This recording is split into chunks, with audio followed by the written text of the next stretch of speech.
We start with Thomas Tuchel, who is expected to be confirmed as the new manager of Chelsea today, and he could be in the dugout for tomorrow night's game against Wolves at Stamford Bridge. Let's go live now to Gary Cotterill, who is at Chelsea's Cobham training ground. Gary, what needs to happen for Tuchel to be able to take charge of tomorrow's game?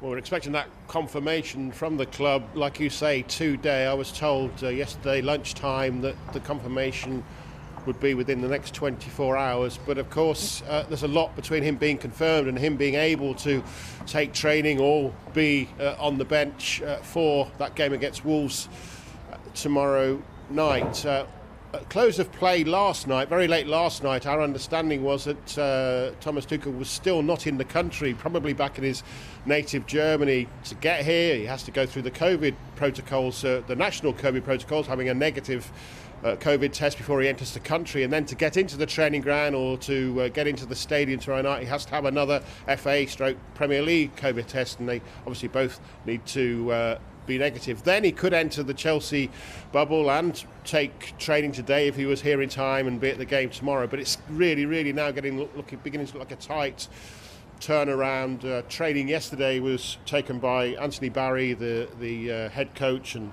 Joe Edwards, the assistant coach, and it may well be that they take training again today, even if Tuchel is present.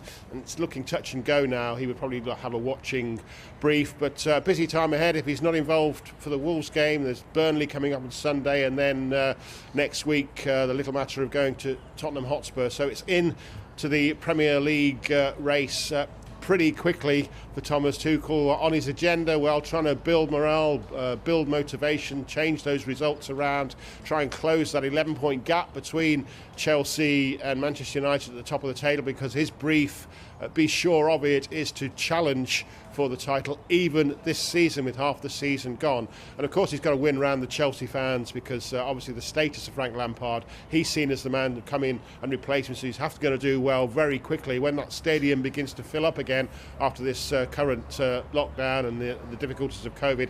You will imagine that quite a big section of the Chelsea supporters are going to have their say about the legend Lampard that is now gone. And Gary, the Chelsea players have been talking about Lampard over the last day, thanking him. And how did Lampard himself take the news? Well, he issued a statement late on yesterday. It had all the kind of words that you would expect. He thanked the fans for their support. He thanked the board. He said he loved having the chance to be Chelsea manager. He said wished he'd been given more time for what he was trying to do to actually work for his project, to be given more time. But of course he understands the realities. He understands what Chelsea's like. He knows that when those results over the last month and a half just weren't good enough, his time was over.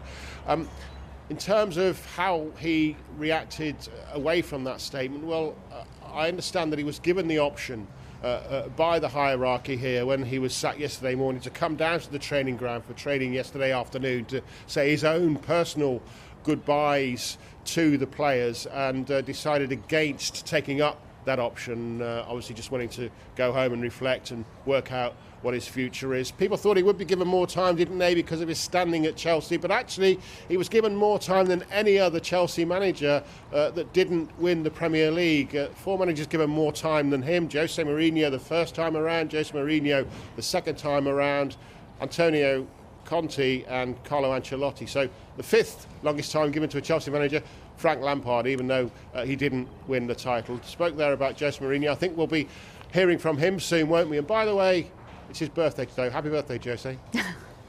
Thanks ever so much, Gary.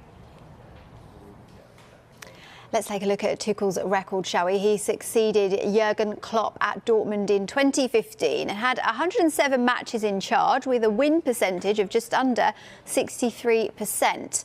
After leaving Dortmund, he led PSG to 2 league titles and took them to the Champions League final last season. Tuchel only lost 19 of his 127 games in charge and had a win percentage of just under 75%. But Harry Redknapp isn't convinced. They bring the new manager in now. I heard Gary Neville saying earlier, they've now got a world-class, another great manager coming into the league. He's a great. Who says he's a great manager and great coach? Winning the titles at PSG in France doesn't really make you a great manager. You know, what does that prove, really? You're quite entitled to win that division, to win the league in France when you're managing PSG. So only time will tell again whether how good he is.